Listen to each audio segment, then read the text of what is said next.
Miaraba finaritra tompoko lahy sy tompoko vavy. Raha izao tsika vao tapahoana dia miarabanao tratry ny taona vaovao ary marary fahasalamana sy fahombiazana ary fitoniana tanteraka amin'ity taona vaovao ity.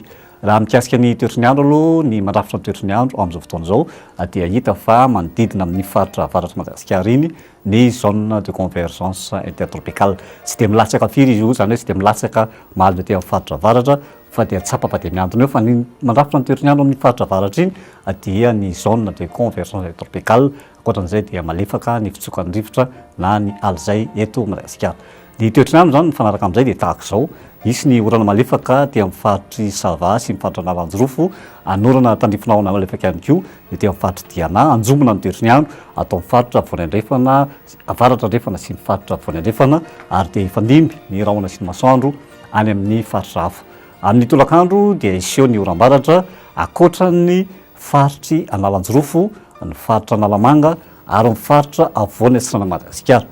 Maina ny toetr'ny andro, isy ny orana malefaka aty amin'ny faritry Analanjorofo iny fa dia anoram-baratra avokoa ny toetr'ny andro na ny aty amin'ny faritra Diana zany, na ny aty faritra Voanendrefana, na ny faritra Voanendrefana, avaratra Andrefana ary ny faritra atsimo andrefana Madagasikara.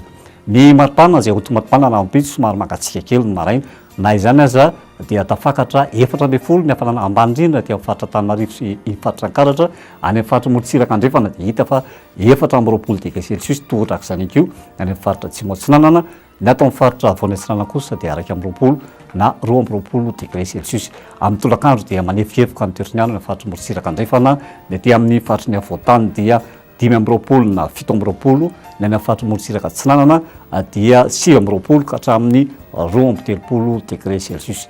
Ny toetr'ny andro amin'ireo tanàna ivelan'i Madagasikara dia isy ny orana ny faritra Johannesburg, ny any amin'ny faritra Paris dia ho tsara ny andro torak'izany faritra Milan, anoram-baratra kosa any amin'ny faritry Bangkok. Ny nosy manodidina dia tahaka izao ny toetr'ny andro izay tonga tombana raha ampitso, ny any amin'ny faritry nosy Maurice Comore dia isy ny orana tandrifin-drahona torak'izany faritra Seychelles, ho tsara kosa nefa ny toetr'ny andro any amin'ny faritry La Réunion. Dia izay ihany koa manaraka ny fotoanantsika androany manam-pinoana tompoko.